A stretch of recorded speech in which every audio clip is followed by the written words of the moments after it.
va laisser nos invités s'installer peut-être. Bienvenue, moi je suis ravie d'être là. On est toutes ravies d'être là pour vous parler de cette incroyable série. J'ai cherché un adjectif qui colle, en fait il n'y a rien qui va parce que faut la voir. Cette série c'est totalement inédit, tant d'un point de vue formel que sur le fond. En fait, ce qu'elle a d'extraordinaire cette série, c'est qu'elle ose une réponse à cette question qu'on se pose tous ici aujourd'hui, le fameux « et maintenant ?» Et maintenant, ouais, si on imaginait le monde d'après pour la question qui nous concerne toutes ici, un monde qui serait celui aussi d'une égalité réelle entre les femmes et les hommes, et j'ai bien dit réelle, un monde où les premiers n'auraient pas besoin de mesurer sans cesse et dans le sang parfois leur virilité, un monde où les femmes, elles, n'auraient plus peur d'avancer, de marcher, d'aimer, de dire oui ou de dire non, mais de le dire, de l'écrire, de le filmer, ce monde en tout cas le secouer, lui rappeler qu'il marche sur la tête et tenter de le remettre à l'endroit. C'est ce que font avec une plume, avec un stylo, avec un micro, devant ou derrière la caméra, ces 5 femmes qui sont là avec vous aujourd'hui. Madame Christiane Taubira, les écrivaines Chloé Delhomme et Monica Sabolo, la comédienne Souheila Yacoub et bien entendu celle sans qui cette série n'existerait pas, les réalisatrices Nathalie Maduro et Valérie Urea. Vous êtes toutes les deux... Pardon, je vous laisse vous appeler. Enfin, vous êtes toutes les deux réalisatrices de documentaires engagés, tant sur les questions de genre que d'identité. Qu'est-ce qui fait qu'à un moment donné, vous avez cette idée complètement folle, pardon, mais elle est complètement folle à l'origine, de vous dire, voilà, on va filmer 24 heures de la vie d'une femme, et on va en faire 24 films, 24 très courts métrages. Qu'est-ce qui s'est passé? Un ras-le-bol, je crois. Et l'histoire en trop. Un matin, vous savez, il y a ces histoires qu'on appelle souvent des faits divers. Avec Valérie, on préfère parler de faits réels, qui viennent frapper à votre porte et tellement quotidiennement. Donc là, on est déjà sur l'idée des 24 heures, du quotidien, de la banalité. Et cette histoire était terrible. C'était l'histoire d'une femme qui avait été défenestrée par son compagnon, devenue tétraplégique. Son assurance a refusé de l'indemniser sous prétexte qu'elle était responsable de ce qui lui arrivait. Et là, franchement, comment continuer sa journée quand elle commence comme ça? Donc, avec Valérie, on a des armes. On s'est dit, on est quand même documentariste. On a une caméra. On a la possibilité de convoquer des mots, des paroles. Il faut parler de ça, il faut faire quelque chose. Donc l'idée de réagir via des films est venue à ce moment-là très fort. Valérie? Oui, là aujourd'hui on est dans une manifestation qui s'appelle « Et maintenant ?» avec un point d'interrogation. C'est vrai que c'est vraiment la question qu'on s'est posée avec Nathalie. Et maintenant on fait quoi? Voilà, comment se réapproprier ces histoires, en fin de compte, que l'on voyait régulièrement énoncées dans les médias, comment réagir à ça, comment regarder et surtout comment représenter, en fait, avec quelle distance ce réel qui est si violent. Donc voilà, on a eu en effet envie d'avoir une réponse, en tout cas, d'essayer d'apporter une réponse à cela. Alors vous prenez votre téléphone, vous le décrochez, vous appelez celles que vous aimez, celles que vous admirez, des autrices, des actrices, des femmes de premier plan. Et ce qui est complètement fou aussi, c'est qu'elles vous disent oui d'emblée, que ce soit... Vous avez, ça fait rire Madame Taubira, vous avez réussi à réunir 24 autrices, 24 comédiennes. Et tout ensemble, vous produisez ces 24 films. Ça dit quoi, ça? Ça dit sororité, ça dit ras-le-bol général, ça dit engagement, ça dit quoi pour vous, ce oui? Je pense tout ça, oui, en effet, c'est un besoin de réagir, je pense, commun à toutes. Nous, ces femmes, en effet, comme tu dis, on les a choisies parce que on les aimait. On aimait leur talent, leur engagement. On était touchés par ce qu'elles faisaient déjà. Et donc, on s'est fait plaisir avec Valérie. On a été vers des gens qu'on admirait. Et c'est vrai qu'on a été tout de suite soutenus par leur oui. Et l'affiche, elle est assez incroyable. Je vais citer les absentes. Pour le coup, quelques-unes d'entre elles, je ne peux pas toutes les citer. Il y a Valéria Bruni-Tedeschi, Camille Cotin, Anaïs de Moustier, Noémie Merland, Diane Kruger, mais aussi Lola Lafont, Lydie Salver, Sophie Oksanen, Agnès de Sarthe, Kauter Adimi au texte. À la réalisation, on trouve également à vos côtés Clémence Poésy, Sandrine Bonner, Marie Castille Mention, Charles. La liste est longue, elle est très très belle. Et vous en êtes, Christiane Taubira. Mon petit doigt me dit que dès que vous pouvez soutenir cette série, vous venez. Pourquoi ?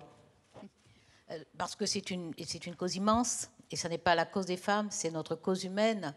C'est une cause sociale au sens global, parce que je pense que les violences qui sont faites aux femmes sont d'une certaine façon la toise de la violence dans la société, que ce soit à son acmé ou à son étiage. C'est vraiment la toise, la mesure absolue de la violence qui existe dans la société.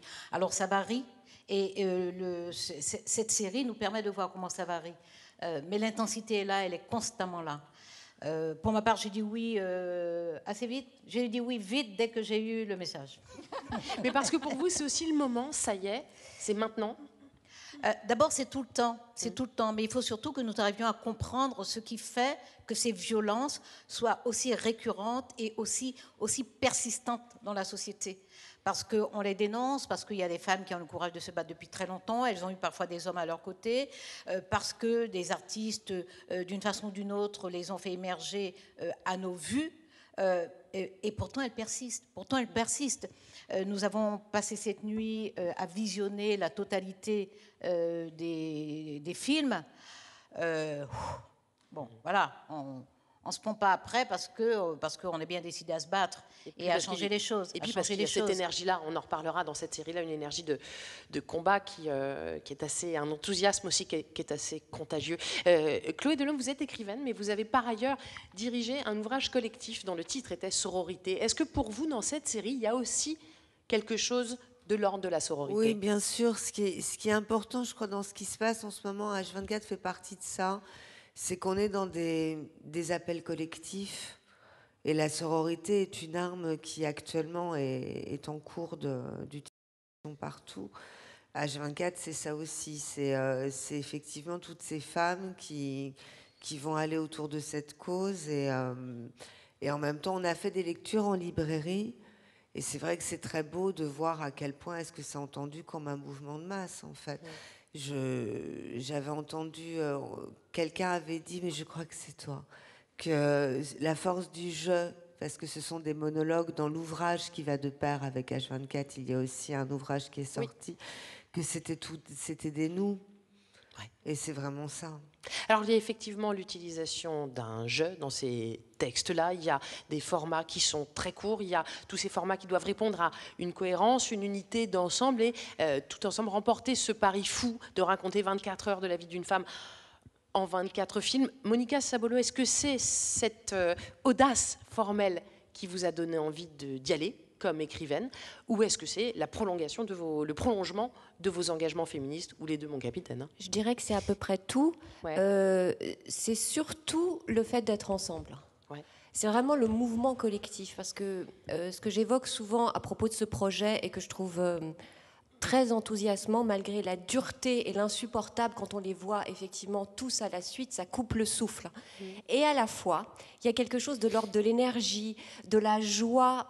Il y a quand même, on sent que chacune, les réalisatrices, les autrices, les comédiennes, chacune a mis quelque chose d'infiniment intime et personnel, et ensemble, avec toutes nos petites aiguilles, on a comme fait une immense toile.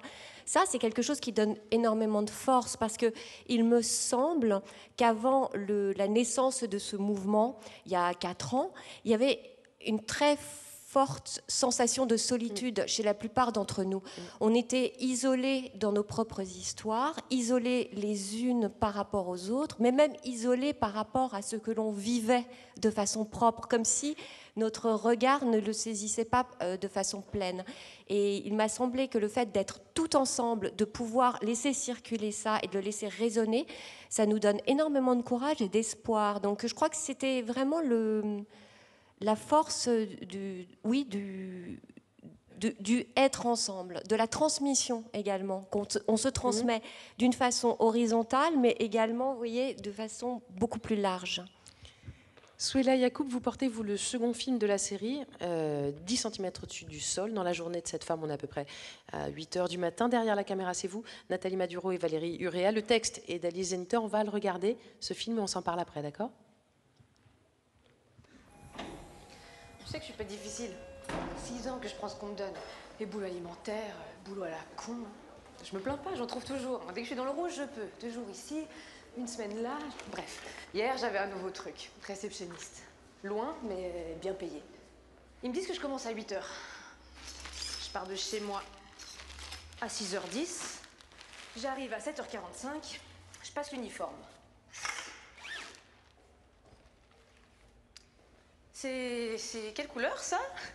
Je demande à la femme qui me briefe. Bruyère, elle répond.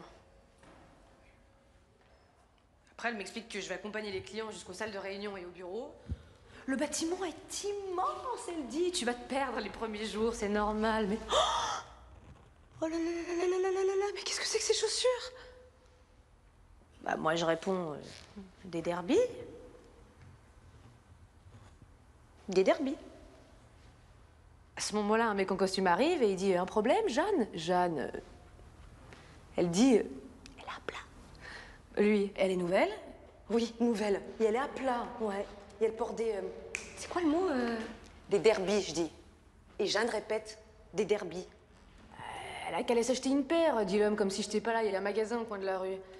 Et prenez pas des talons de 5. Il dit « c'est ridicule. Prenez des talons de 8 ou 10. » Je regarde le mec. C'est mocassin. J'explique que je peux pas marcher en talons. Ça me cisaille et je me tords la cheville. Et descendre des escaliers... impossible, tu connais. Tu m'as déjà vu. Il me dit que j'y mets de la mauvaise volonté. Il me parle de questions de standing, qu'on attend des choses de cette entreprise, que les clients attendent certaines choses et les talons en font partie. Oui. Hein? Les clients viennent ici parce qu'ils pensent, non, parce qu'ils savent qu'il va leur arriver 2 choses à l'intérieur de ce bâtiment. Ils verront des réceptionnistes en talons hauts et discuteront avec des conseillers talentueux.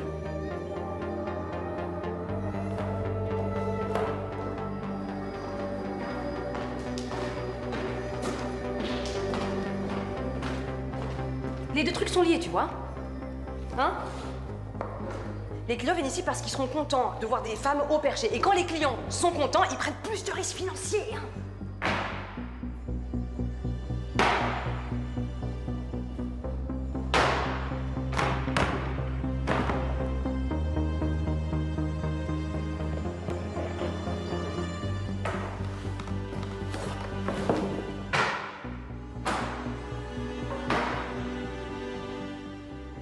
Puis là, le mec se verrouille d'un coup.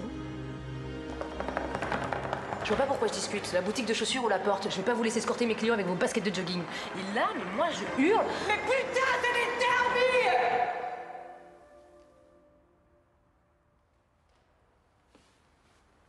Un gros silence. Gros silence. J'avais l'impression que je pouvais entendre l'écho contre les baies vitrées. Là. Derby! Derby! Derby!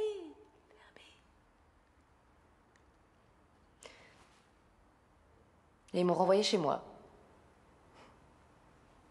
Sans rembourser le transport.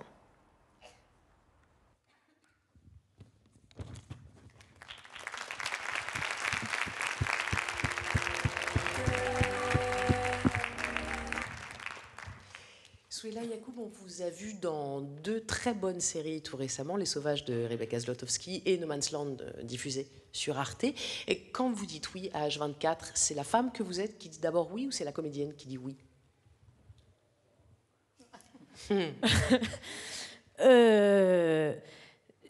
Bonne question. Je me souviens juste de quand elles m'ont appelé, qu'elles m'ont parlé de ce projet.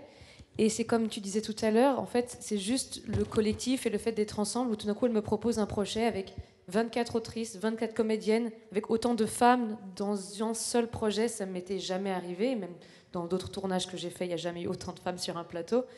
Donc déjà, il y a quelque chose qui m'a attirée.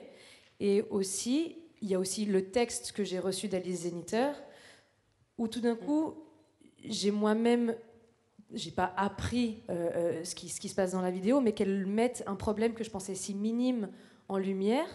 Je me suis dit, tiens, c'est intéressant de montrer ce côté-là, et je voulais vraiment défendre ce texte-là. Ouais. Vous êtes d'une génération qui est déjà beaucoup plus engagée que la mienne et que les nôtres ici, très clairement. Vous étiez, avant ce film-là, engagée, voire, attention, féministe? Oui, ben oui, je pense que je suis féministe, je suis très féministe et je pense qu'on devrait tout l'être aujourd'hui. C'est pas un sujet, c'est pas un mot qui devrait faire peur. Maintenant, j'en apprends encore moi aussi tous les jours. Je pense que je me déconstruis tous les jours. Je suis pas la même femme que j'étais il y a 2 ans. En 2 ans, les choses ont énormément changé à une vitesse assez... Mais vous dites vous-même, en lisant le scénario, vous dites finalement, cette situation-là me semblait minime, et en fait, oui, il y a une vraie violence en dessous. Et c'est l'un des points communs de tous ces films-là, c'est que très régulièrement, dans le texte, la protagoniste va dire « c'est pas si grave ». C'est quelque chose qu'on intériorise tout ça, Madame Taubira. Vous avez le sentiment qu'il y a cette façon qu'on a nous-mêmes de minimiser ce qui nous est fait? Alors, je crois que c'est surtout révélateur de la vulnérabilité des personnes qui subissent, des femmes qui subissent ces agressions-là. Elles sont démunies. Et bon, moi j'ai des engagements politiques, j'ai eu des responsabilités, donc je suis constamment préoccupée non seulement par le constat et l'analyse des situations, non seulement par mon propre ressenti, mais par l'action qu'on peut conduire face à ça, parce que constater que les femmes sont exposées ne peut suffire. Ça peut suffire à un observateur, une observatrice, mais ça ne peut suffire à une personne qui se pense, en tout cas à nous, dans nos métiers propres, singuliers, dans nos fonctions, dans nos modes de vie, ça ne peut nous suffire. Donc il y a juste derrière, qu'est-ce qu'on peut faire? Et cette vulnérabilité, elle était... Les pouvoirs publics se rendent bien compte qu'il ne suffit pas de dire aux femmes « allez porter plainte », parce qu'elles sont toutes seules là dans la maison, avec un gars qui fait 2 fois leur poids, qui a 5 fois leur force, etc. Elles sont toutes seules. Dans la rue, elles sont aussi toutes seules. Donc, je crois que cette vulnérabilité, elle est essentielle. Moi, participer à cela, c'était participer aussi à montrer comment nous avons intériorisé. Nous n'avons pas intériorisé par vice, nous n'avons pas intériorisé par lâcheté, nous n'avons pas intériorisé par incompétence, nous avons intériorisé par autodéfense, c'est-à-dire par autoprotection. 24 heures sur 24, on ne peut pas se battre contre tout, contre tous, etc. Donc on trie. Et si on veut changer la situation, ce n'est pas juste les choses les plus flagrantes et les plus monstrueuses et les plus visibles. Il faut entrer dans ça, dans l'intime, dans nous-mêmes, dans nos pensées. Et c'est en ce sens que leur idée, enfin moi, j'y ai adhéré parce que j'ai trouvé à la fois folle, brillante et raisonnable. C'est paradoxal, mais bon, c'est ça et c'est ce que ça a donné d'ailleurs. Je pense que ce que dit Madame Taubira a été très important pour Nathalie et moi lorsqu'on a imaginé la série. C'était d'essayer de parcourir cette journée de femmes, de fait très... Voilà, ces petites choses en effet, très... sur lequel on est vulnérable, mais on s'est habitué à cette petite goutte d'eau qui nous tombe sur la tête et on ne dit plus rien. Donc je pense qu'à un moment donné, sur les murs, des colleuses marquent des phrases importantes et il faut dire que déjà, il y a des réflexions sexistes minimes qui sont déjà le début de grandes violences faites au corps ensuite, comme on peut voir dans le film là avec Souela. Quand on entend partout, c'est pas si grave. Qu'est-ce que vous voudriez répondre, Monica Sabolo ou Chloé Delhomme, à quelqu'un qui vous dirait « Oh, ça va, on lui fait porter des talons, après tout, elle est dans un métier relation client, c'est bien normal qu'elle porte des talons. C'est pas grave. » C'est quoi pour vous? C'est du sexisme ordinaire? Je pense que c'est... évidemment, quand on le regarde juste comme ça, il y a encore quelques années, j'aurais dit « C'est pas si grave, moi-même. Hein. » Je le dirais plus du tout aujourd'hui. Je pense que c'est révélateur d'un système, de tout un fonctionnement d'une société. C'est quelque chose qui dit beaucoup plus que le fait de mettre une paire de chaussures à talons. Ça veut dire soit un élément de décoration, de séduction. Ce corps-là, tu dois l'exposer. C'est la moindre des choses. En plus, elle est hôtesse d'accueil. Donc, il y a beaucoup...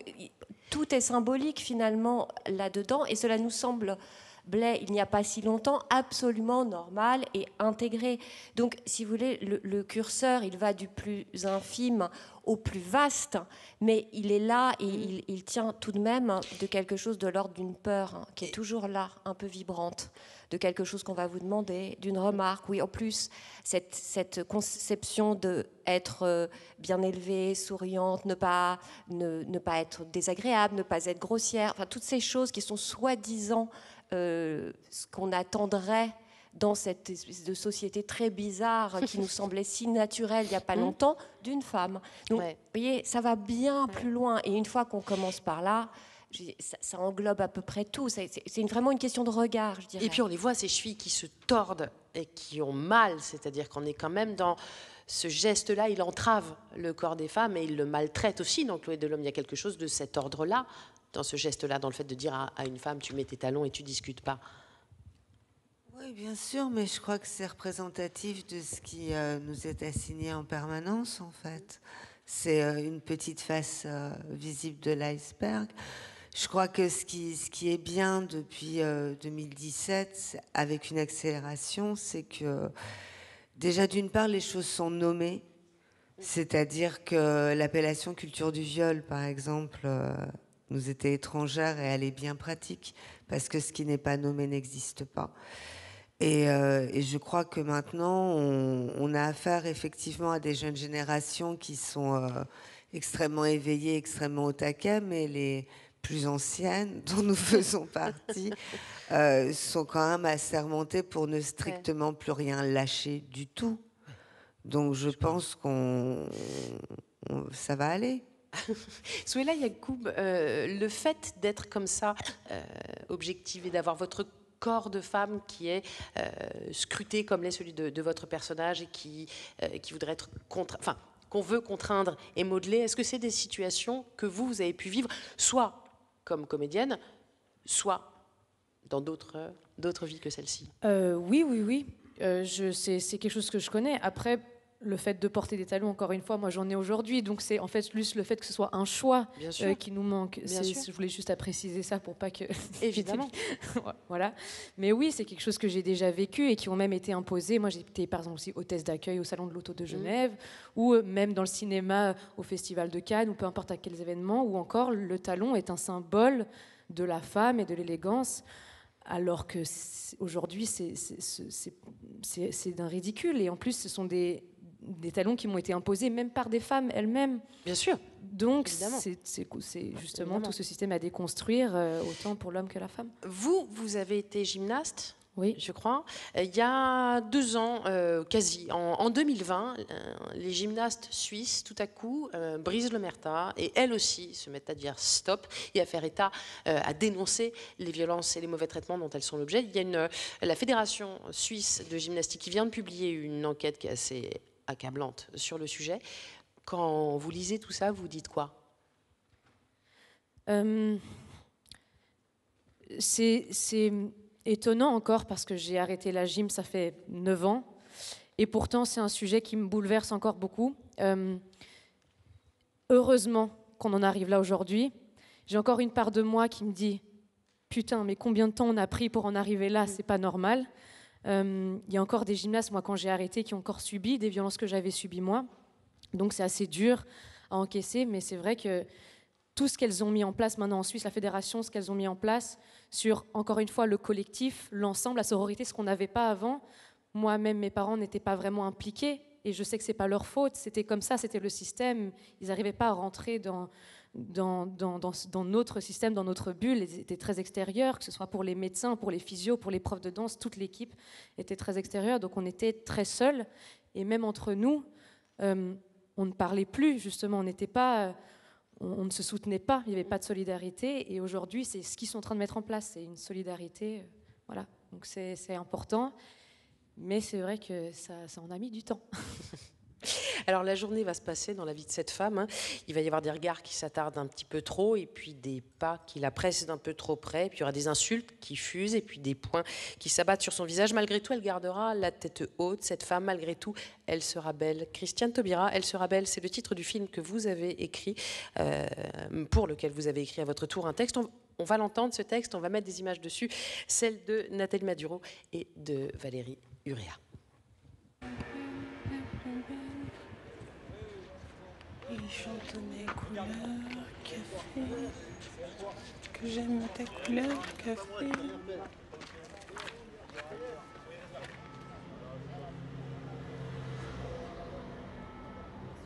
Cette joie a duré 4 mois. Tant que nous faisions l'amour encore selon ses goûts. Ça s'est gâté quand j'ai dit non à certaines de ses lubies. Que je me dérobais prétendant des nausées. J'avais pas le choix.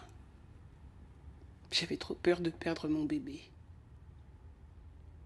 D'abîmer ma petite fille. Ma perle. Mon rayon de lumière.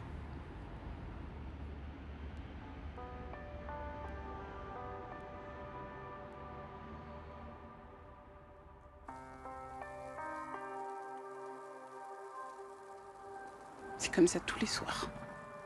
Ça fait 2 heures qu'il titube, se cogne à la table, aux chaises, qu'il insulte ses démons et qu'il me lance tout ce qu'il trouve. L'appartement n'est pas grand, mais il est plein de bibelots. De petits masques en bois, des cendriers en verre, un sablier en plastique, des coquillages, un saxophoniste taillé dans la pierre, une reine guerrière en bronze portant une lance, un réveil à quartz, même la télécommande y passe. La plupart de ces bibelots, c'est de ma faute. J'esquive. Sans trop de mouvement, l'habitude.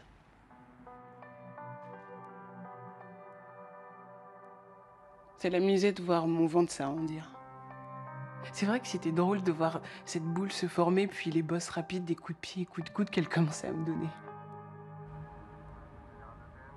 En journée, il lui arrive d'être tendre et attentionné. La semaine dernière, il est rentré tout frétillant avec le berceau et un matelas. Il a laissé le petit matelas dans son plastique, il a dit que ça resterait plus propre. J'ai de plus en plus peur pour mon bébé. Par chance, il me frappe pas au ventre, mais il m'étrangle. Mon cou ressemble à un coupon de wax qu'on a repeint plusieurs fois.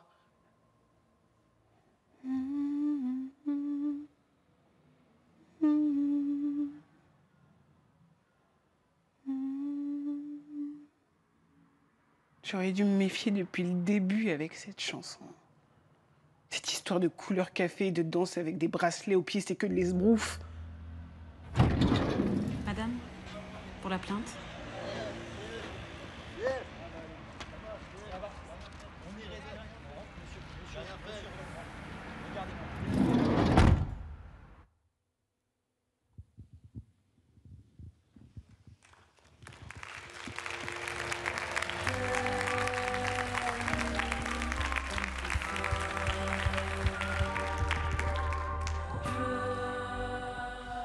Christiane Taubira, cette femme enceinte dans une voiture de police, vous l'avez croisée en vrai ou en songe?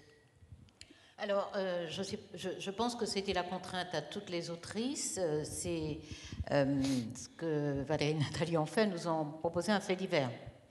Alors, un fait divers en 3 lignes à peine, c'est-à-dire voilà, quelques contraintes et puis de l'espace pour l'imagination. En tout cas, c'est ainsi que j'ai compris l'exercice. Donc, je me suis imaginé femme. Je ne sais rien de cette femme à travers le fait divers. Je sais juste que il y a une phrase qui dit elle est étrangère à cette culture. Bon. C'est un homme qui la frappe, la police est chez eux, et il hurle à la police que c'est elle qui le frappe.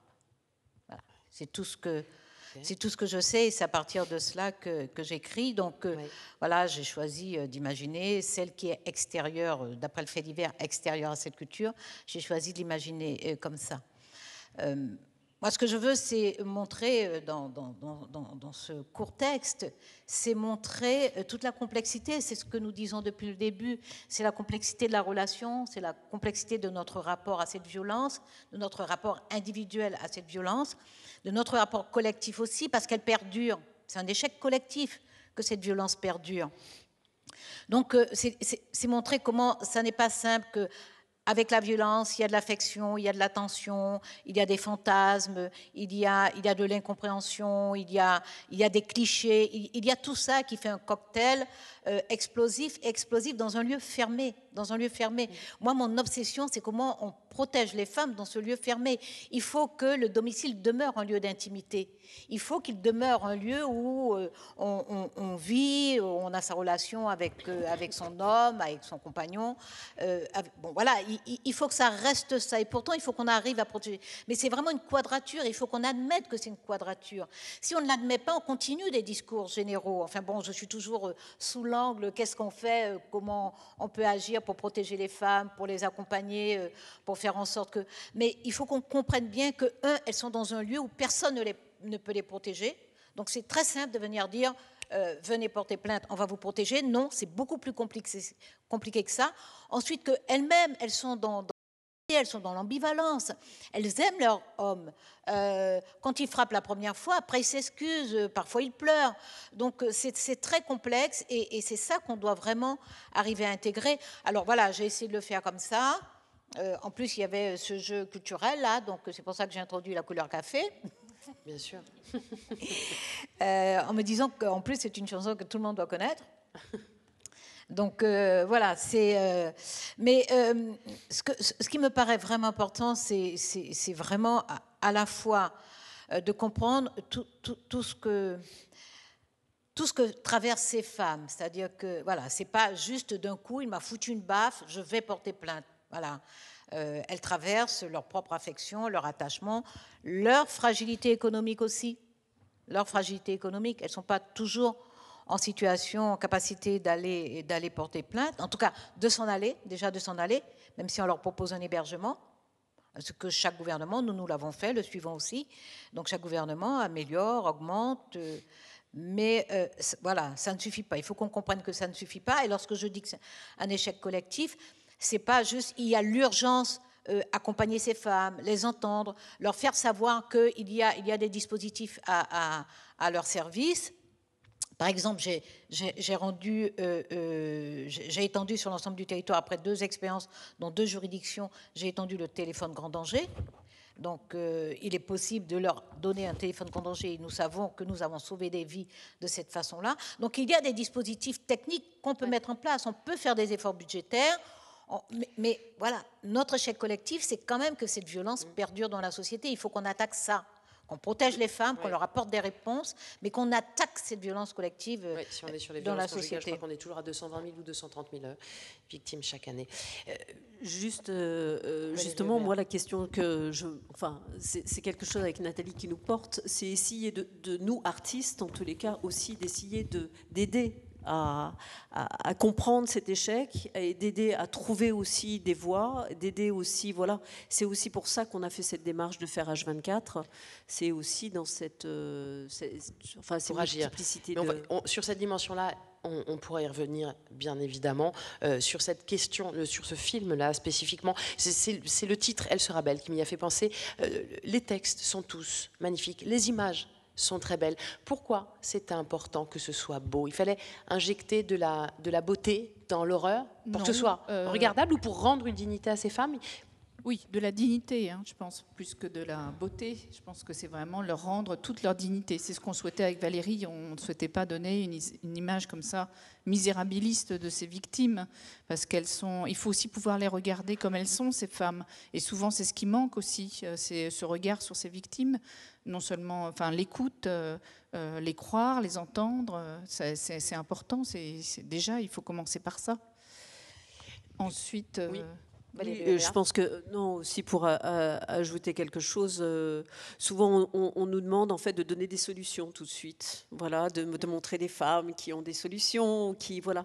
Là aussi, ce qu'on voulait, c'était aussi montrer ces victimes-là, l'empathie qu'on pouvait avoir, déclencher, et je pense que la forme cinématographique paraissait évidente à ce moment-là. Pourquoi être partie des textes plutôt que de l'image? Je crois que c'est ça, c'est comme ça que ça fonctionnait. Vous avez reçu les textes et à partir de là...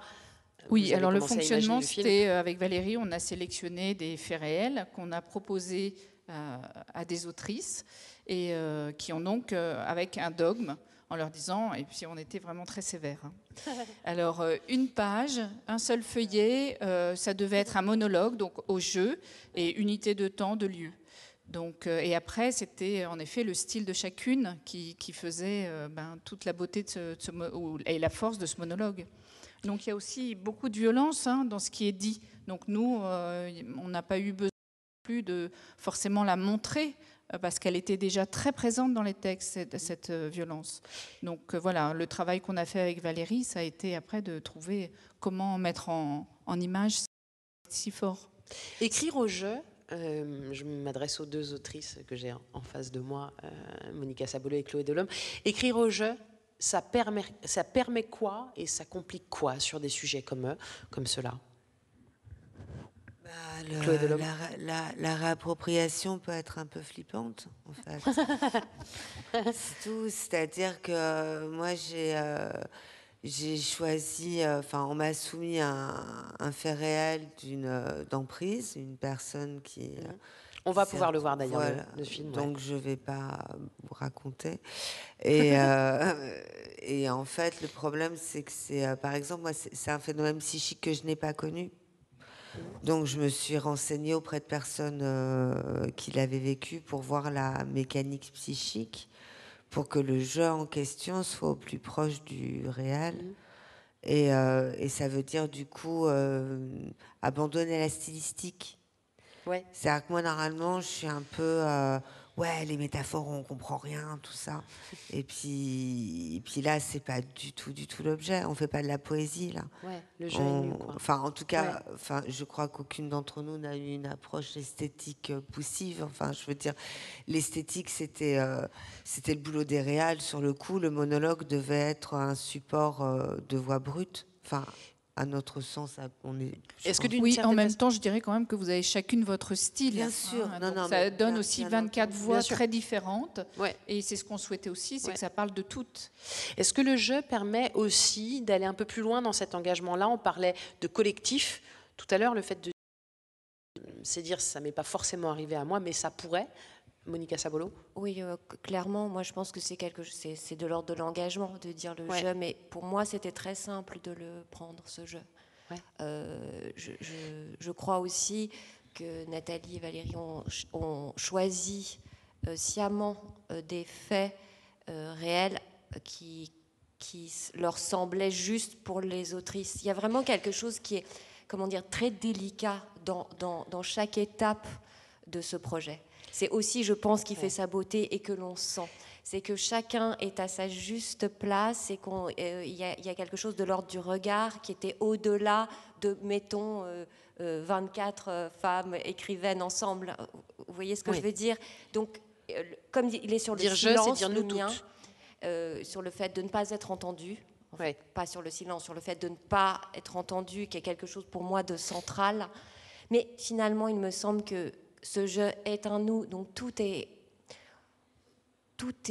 parle de l'humanité entière finalement. Donc je suppose qu'il n'est pas si compliqué, même s'il est violent.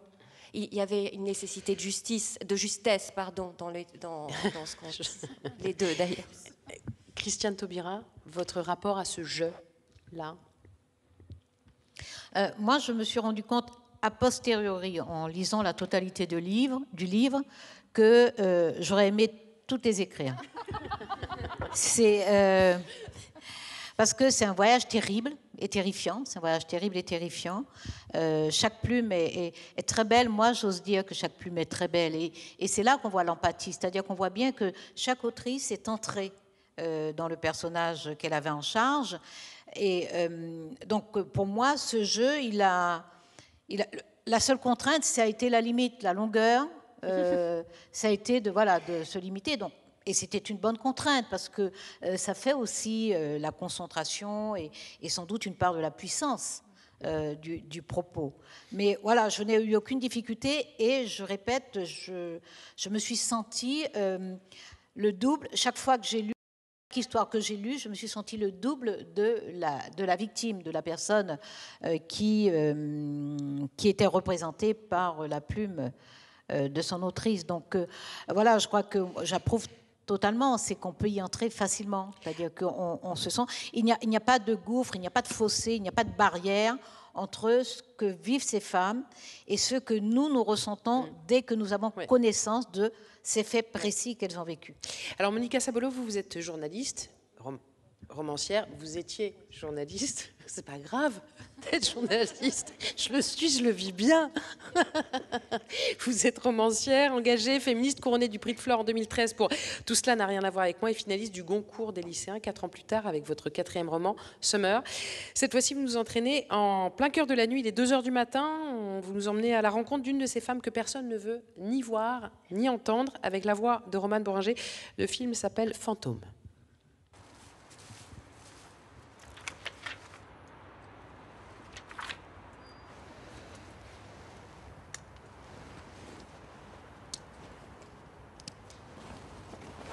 Qu'est-ce que je croyais? Qu'elles poseraient sur moi leurs beaux yeux maquillés? Qu'elles me souriraient comme si elles me connaissaient? Quand je les ai vues, les 2 femmes juges, leur robe noire, impériale, j'ai pensé, ça va aller maintenant. Elles vont leur dire à tous, non, ce n'est pas sa faute. Ces mots que même ma mère n'a pas réussi à prononcer quand à l'hôpital, ils ont dit qu'il fallait me recoudre car j'étais déchirée. À l'intérieur. Je sais ce que les gens pensent. Elle n'est pas normale, cette fille.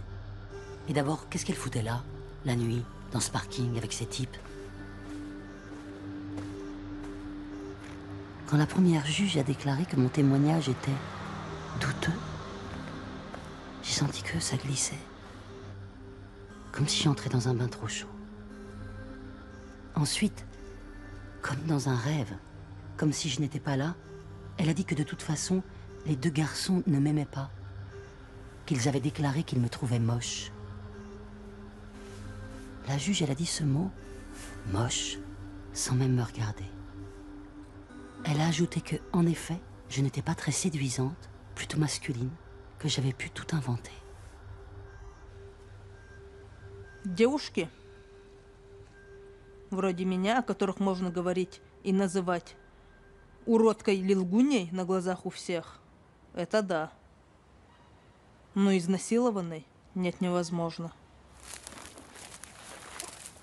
Car les filles comme moi, qui n'ont pas de beaux yeux maquillés, pas de cheveux soyeux, on peut être traitée de mocheté, de menteuse devant tout le monde, ça oui. Mais violée, non, on ne peut pas.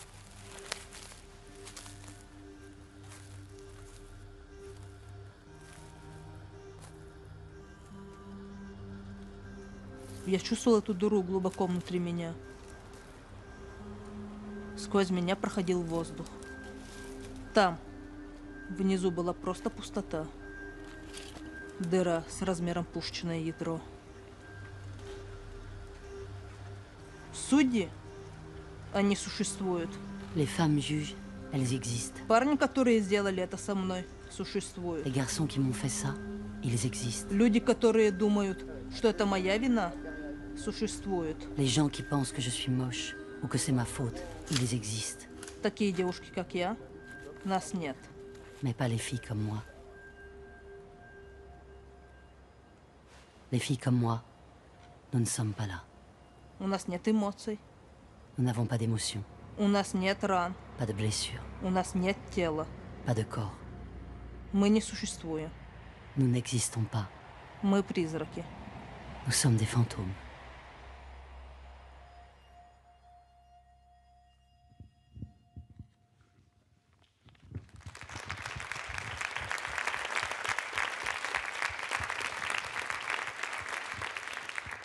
Trop masculine pour avoir été violée, trop moche pour être crédible.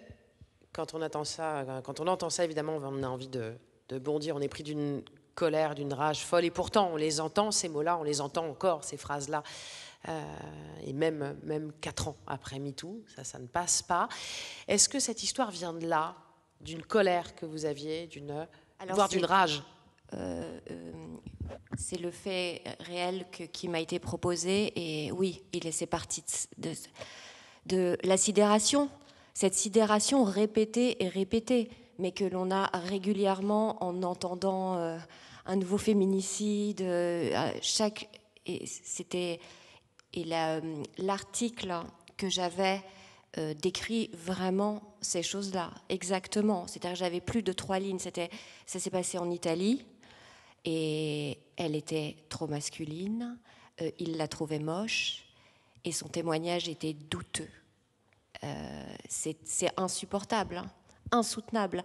Et j'étais, comment dire, je l'ai écrit extrêmement vite. Je pensais que ce serait très compliqué parce qu'il y a énormément d'éléments, finalement, très peu de lignes. Mais il est parti de cette espèce de rage, en effet. Nathalie Maduro, vous vouliez dire quelque chose? Oui, c'est une histoire particulièrement révoltante et en même temps, je peux dire ça des 24 films et des 24 histoires qui existent dans H24. Mais c'est vrai que c'est cette histoire qui est... Pardon ? À force, c'est plus du fait divers. C'est-à-dire que à force de se répéter, et tant, que ce soit les violences conjugales, que ce soit les viols, que ce soit tous ceux dont on parle là et dont parle la série. Oui, et puis est-ce qu'on commence à comprendre, croyez-vous, qu'on commence à comprendre que ces faits-là ne sont plus des faits isolés et donc des faits divers? Oui, et je pense que ce qui était intéressant, c'est que cette histoire se passait en Italie, mais que tu as pu l'écrire, voilà, que la personne qui l'interprète à l'image s'appelle Marco. Cette personne, donc, qui est une migrante biélorusse qui a dû fuir à cause de son orientation sexuelle son pays, où elle risquait la mort. Donc tout ça fait écho, je pense, dans le film. Et ce qui est terrible, c'est de voir que nous, on a pu prendre un fait divers qui se passait en Espagne, de le donner à une écrivaine groenlandaise et que ça faisait complètement écho. Elle ne nous a pas demandé qu'est-ce qu'on voulait raconter là. Elle savait très bien. Et c'était ce qui était, je pense, vraiment terrible, c'est de constater l'universalité de cette situation. Dans cette série, on parle absolument toutes les langues. On navigue dans tous les milieux sociaux. Ça faisait partie de la charte de départ, ça aussi? Oui, parce que toutes les violences sont... Enfin, on va dire qu'elles sont tellement diverses, tellement terribles, tellement banales, tellement... Voilà, pour nous, c'était vraiment important. C'est quelque chose qu'on avait réfléchi aussi avec Arte. De pouvoir avoir une dimension aussi européenne. Il y a Sirius Ved, donc, qui est américaine, qui est aussi à participer. Mais oui, c'était multigénérationnel, multiculturel, enfin voilà, c'était un peu... c'était pour ne pas être dans un récit univoque, on va dire, qui allait dans le même sens. Je pense qu'en effet, ce qui nous intéressait, c'est à chaque fois, c'est de dépasser le singulier, le fait réel. Et c'est ce qui s'est passé en convoquant des écrivaines. C'est qu'elles ont vraiment fait de ces histoires singulières des histoires universelles. Et que tout le monde peut se retrouver, en effet, dans leur jeu. Et... je pense que c'est ce qui nous a vraiment intéressé avec Valérie et qui était le pari de la série, c'était convoquer la littérature pour parler d'aujourd'hui. Voilà, convoquer la littérature et convoquer aussi des actrices en fait de cinéma pour pouvoir aussi incarner ces femmes avec force, avec puissance, donc avec Suella, avec aussi toutes ces comédiennes extraordinaires, et donner corps en fait, donner voix, donner corps. Vous le portez, Suella, ce jeu, sur un texte aussi fort comme ils le sont tous d'ailleurs. Je précise d'ailleurs que les textes sont édités chez Actes Sud et Arte, coédition Actes Sud et Arte, recueil de textes magnifique, vraiment. Vous portez celui d'Alice Ednitter, on le disait, c'est un jeu qui va vous faire passer par tout l'arc des émotions du ton le plus badin à la plus grande colère, rentrée pourtant tellement là. Vous puisez où pour dire ce jeu-là? C'est mon métier de dire je. Ouais, mais là, concentré, passer par un tel panel d'émotions sur un texte aussi court, pour vous, comédienne, c'est en soi un défi, quand même. Ah oui, non, mais c'est un vrai exercice. Hein. C'est un vrai exercice, c'est un texte qui n'est pas facile, qui est raconté à une amie au téléphone, puis qui finalement le raconte à la caméra. Il y avait plein de jeux déjà techniquement qui n'étaient pas faciles. Et ensuite, moi j'avais quelque part la chance, c'est que comme c'était une histoire qui était passée, je ne la vivais pas au présent, du coup j'avais une distance. Donc dans le jeu, je pouvais me permettre plus de légèreté.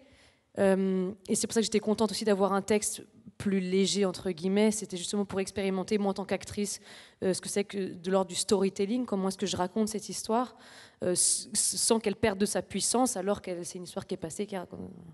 Est-ce que vous diriez, comme Monica, que ce jeu vous a permis de vous engager plus encore? Ah oui. Ouais. C'est un jeu d'engagement. Mais C'est un moi, jeu le ah oui me va d'engagement. très bien. Oui, oui, vraiment, oui. Oui, oui. Alors, votre jeu, à vous, Chloé Delhomme, c'est le jeu de l'emprise, d'une emprise. On s'en parle juste après, on regarde le film.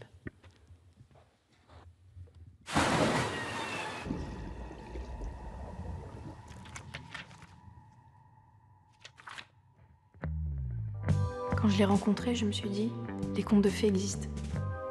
C'était vraiment le prince charmant. Il était sûr de lui et très charismatique. J'avais pas confiance en moi, je me trouvais quelconque. J'étais tellement flattée qu'il s'intéresse à moi. Il disait qu'il m'aimait.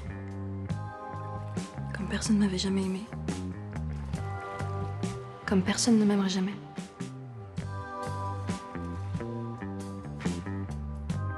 Il disait que j'étais à lui.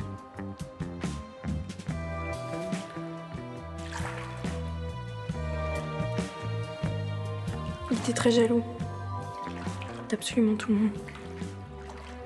Mes collègues au bureau, le voisin, mes amis.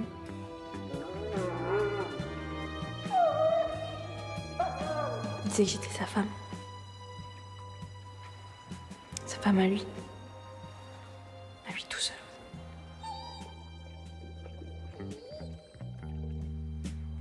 J'avais pu à me mettre en jupe ou à me maquiller. Un simple trait de crayon sous les yeux et il explosait. C'est que j'avais l'air d'une pute. Je voulais le tromper. Ça le rendait malheureux. Il m'insultait et puis il pleurait. Je savais pas quoi faire pour le rassurer.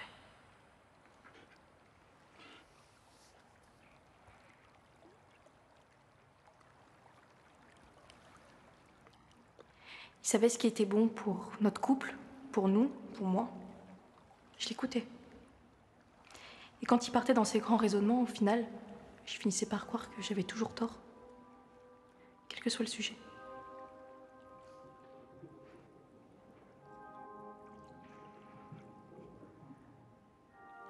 Au début, c'était des petits riens. Des remarques sur mon poids, ma coiffure, ma façon de cuisiner. Je le décevais toujours. Et ça me faisait de la peine. Une peine folle.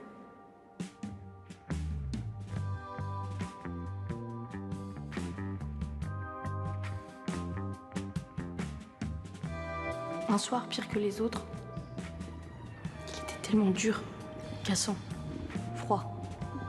Je me suis dit que c'était vrai. Que j'étais une erreur.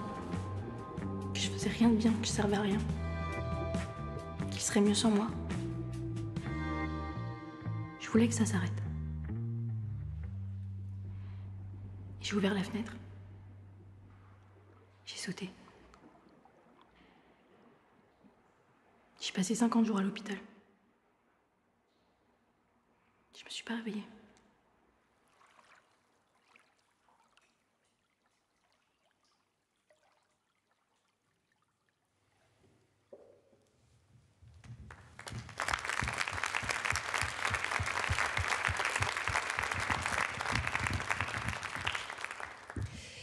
Chloé Delhomme, vous êtes l'autrice d'une trentaine de livres à ce jour, prix Médicis en 2020 pour votre dernier roman, Le cœur synthétique. Vous avez depuis toujours baladé votre plume sur des terrains divers et variés, de la poésie, du théâtre, des essais, des autofictions.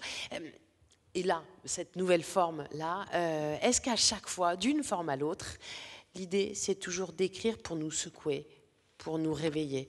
Oui, enfin, c'est vrai que c'est un peu enfin, il y a les expérimentations formelles dans un petit coin, et puis sinon, en général, il y a quand même une volonté de rapport au réel, de crier un peu par rapport au réel. Alors, ça peut prendre des formes différentes selon les époques et les chevaux de bataille, mais en général, disons que la position de la femme dans la société, depuis les mouflettes d'Atropos, ça l'est quand même. Mais c'est aussi parce que je suis un enfant de féminicide. Donc obligatoirement, il y a une sensibilisation sur le corps de la femme dans cette société. Est-ce que écrire une histoire, c'est du coup une façon de reprendre la main sur cette histoire, c'est d'avoir le pouvoir des mots et de dire, en fait, je vais vous le reprendre le réel et je vais vous le malaxer, je vais vous l'écrire comme ça et c'est comme ça que ça va se passer. Oui, non, tout à fait. Ouais. Il y a une volonté de reprendre le contrôle, effectivement. et peut-être aussi, en reprenant le contrôle, de faire en sorte que ça ne recommence pas à jamais chez tout le monde. Ouais. Il y avait cette idée-là aussi à l'origine de cette série, l'envie de faire bouger les choses, Valérie Urrea et Nathalie Maduro. Forcément. Ouais. C'est-à-dire qu'on est autant oui. dans l'artistique que dans le politique, très clairement. Oui, je pense que de toute façon, on est entouré par des femmes, des artistes, des écrivaines, des actrices absolument formidables qui sont, elles, dans cet élan-là. Je pense qu'il y a eu MeToo, que nous, H24, fait partie aussi de ce mouvement et de cette... existe là maintenant au présent. Oui, heureusement, on a fait ça aussi pour comme un appel à la résistance. Oui. Bon, moi, je vais avoir une petite minute d'autopromo parce qu'on a reçu un petit mot d'Annie Ernaux qui nous a félicité pour H24 en disant que c'était un moment inédit dans la lutte féministe. Donc voilà, on a trouvé que c'était des paroles fortes pour nous accompagner.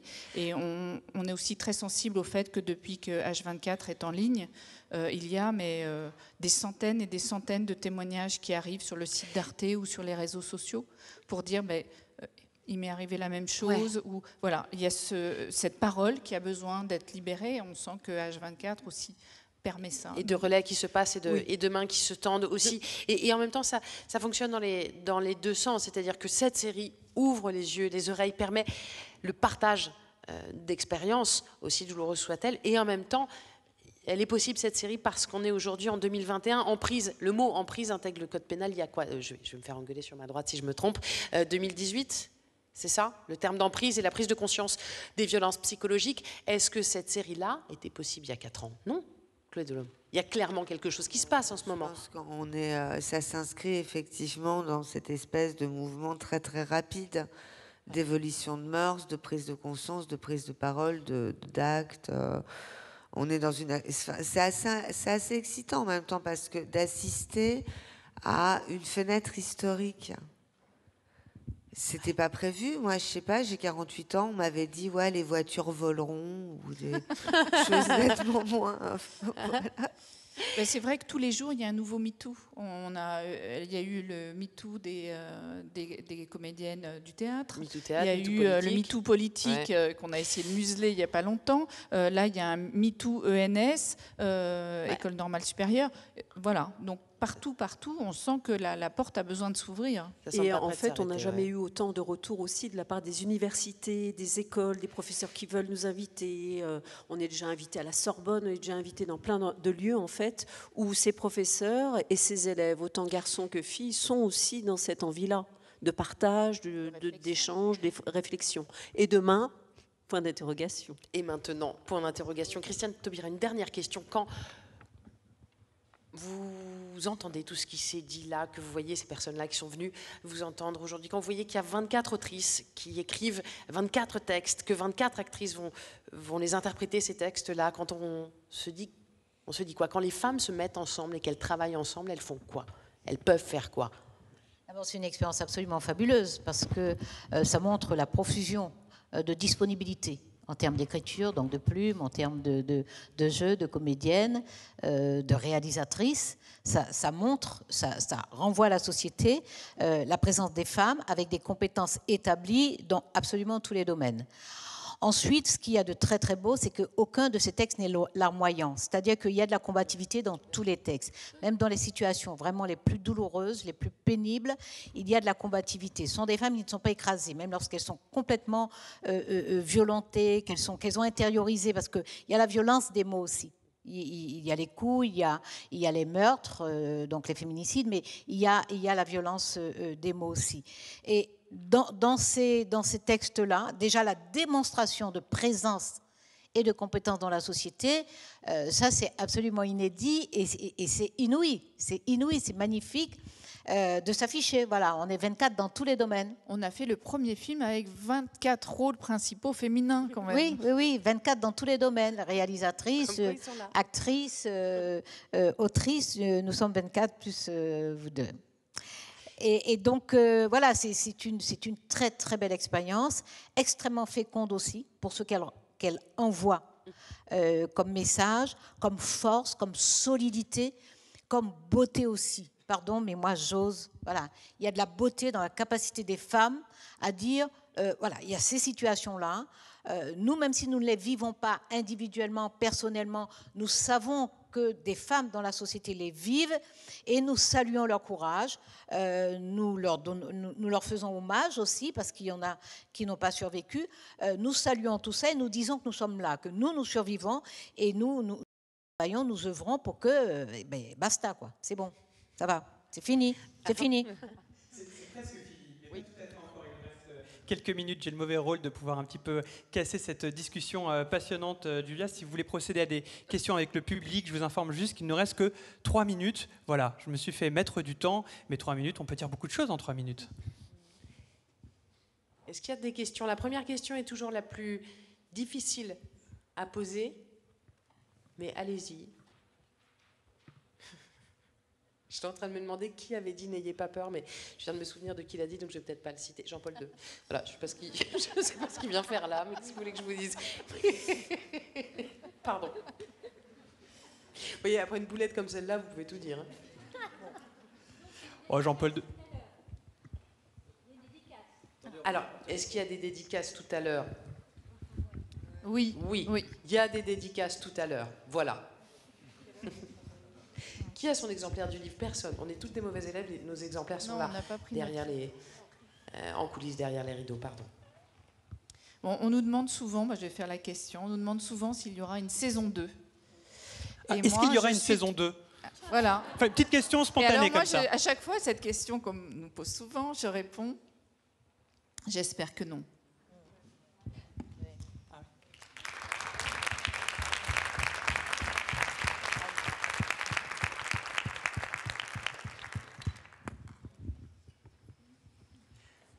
Ah, là, j'ai une main qui se lève. Pour une saison 2 de la question du public. En fait, c'est pas vraiment une question, c'est plus un retour sur cette série qui, moi, m'a vraiment bouleversée. Parce qu'en fait, en voyant ces épisodes, et particulièrement celui de hôtesse d'accueil, parce que c'est un job étudiant que j'ai fait pendant des années, en fait, je suis affairée qu'à travers l'écran, je réalise des choses qui me sont arrivées dans ma propre vie, sur les hôtesses, l'emprise, la manière dont j'ai vu la première fois un sexe d'un homme qui était en fait quelqu'un qui se masturbait devant moi, des choses qu'en fait on se dit, c'est pas grave, ou on réalise pas qu'on a 7 ans, et en fait si, et là je les intériorise à 28 ans, c'est pas trop tard, ça fait chier, mais merci beaucoup. C'est ce que disait Souhaila tout à l'heure, c'est que on a toutes des choses à déconstruire. Monica aussi qui disait, il y a quelque temps, j'aurais dit c'est pas grave. On est tout en train d'avancer, on est tout en train de déconstruire, d'ouvrir les yeux. Oui, on a un autre épisode qui se passe à la fac. C'est une étudiante, ça s'appelle Le Chignon, ça a été écrit par Agnès de Sarthe. Et cette étudiante reçoit une petite remarque sexiste de son inapproprié, voilà, de son professeur, et ça la déstabilise complètement. Sur le tournage, les garçons de l'équipe étaient là à dire mais ça, c'est un problème. Et oui. Oui, voilà. Ça aussi, ça peut être une violence. Ça aussi, ça s'inscrit aussi dans nos épisodes parce que la violence sexiste, elle est aussi dans les petites choses. Et en effet, il faut du temps des fois pour se rendre compte que ça atteint, ça fait du mal et qu'on ne sait pas y répondre. En fait, tout est à repenser, à reconsidérer à nouveau, et on peut comprendre que certains aient à minima une gigantesque flemme à le faire. Et en même temps, c'est Chloé qui disait ça, je crois, on vit une époque incroyable. C'est-à-dire qu'on ne pensait pas que ça nous serait donné, à nous, de pouvoir repenser toutes ces questions-là. Et puisque j'ai dit le mot « question », y en a-t-il une dans le public? J'ajouterais que ça sera la dernière. Bonjour. Je voulais demander aux réalisatrices, vous y avez en partie répondu, comment est-ce que vous avez choisi vos autrices? Vous avez dit que c'était des personnes que vous admiriez, que vous aviez sollicitées, mais comment est-ce que vous les avez choisies et comment est-ce qu'elles vous ont répondu? On a choisi, vraiment, moi je le redis parce que c'est vrai, on a choisi que des femmes qu'on aimait, pour leur talent, pour leur engagement, voilà. Donc très vite, on a associé des histoires à des écrivaines, à des plumes, oui, vraiment, on a fait cette association. On n'a pas dit, entre 10 histoires, laquelle tu voudrais. Je pense qu'on a vraiment travaillé ça directement, nous, dans nos propositions. Et c'est vrai que ça a été magnifique d'avoir tous ces oui.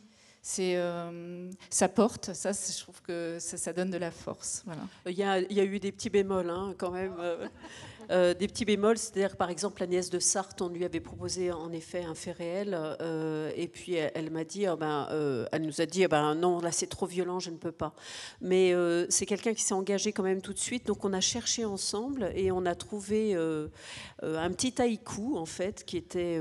Elle voulait la chose la plus insignifiante, voilà, la plus insignifiante. Donc elle a écrit Le Chignon, voilà, parce qu'elle nous a raconté, voilà, des choses qui lui étaient arrivées tous les jours dans la vie, et voilà, je pense que c'était vraiment aussi un échange. On a été vraiment là-dedans, j'espère en tous les cas. Et la série était, voilà, à la fois on avait écrit ce dogme, mais à la fois on était toujours dans l'ouverture, mais toujours aussi dans la passion de l'écriture et dans l'ouverture vers ces femmes. L'ouverture, l'esprit d'ouverture, telle est d'ailleurs la signature de France Culture.